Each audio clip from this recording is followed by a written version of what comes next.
ఈ కేంద్రానికి సంబంధం లేదు. హ్మ్. హ్మ్. అది ఆ రోజునే చెప్పాడు కదా సిద్ధార్థనాథ్ సింగ్. మా హామీలు ఎన్డీఏ ప్రభుత్వంగా ఉంటాయి సెంటర్లో, హ్మ్. ఇక్కడ హామీలు ఇక్కడదే, మేము మద్దతు ఇస్తాం హ్మ్. హ్మ్. అనేటటువంటిది. అవును. అదే రూట్ ఉంటుంది కాబట్టి మరి అట్లాంటప్పుడు ఆ హామీలకి మోడీ సమక్షంలో సంతకం ఎందుకు? ప్రతిపక్షానికి ఇది ఒక అవకాశం అవుదా రేపొద్దున్న? సహజంగా వాడతారు, వాడాలి కూడా. ప్రజాస్వామ్యంలో అదొక పార్ట్. హ్మ్. వాడకపోతే ఎట్లా?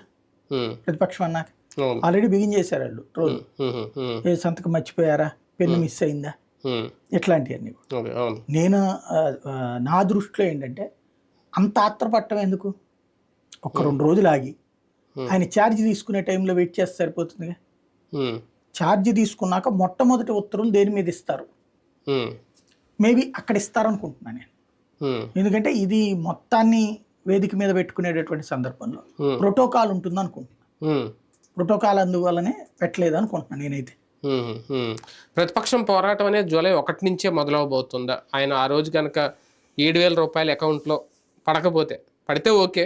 మరి పడితే ఏం మాట్లాడతారో తెలీదు. ఒకవేళ పడకపోయినా, లేట్ చేసినా అప్పుడు జగన్మోహన్ గారు బయటకొస్తారా దాని గురించి మాట్లాడడానికి? ఖచ్చితంగా ప్రభుత్వమే సమాధానం చెప్పుకోవాల్సి ఉంటుంది. హ్మ్. బయట ప్రతిపక్షం దాకెందుకు?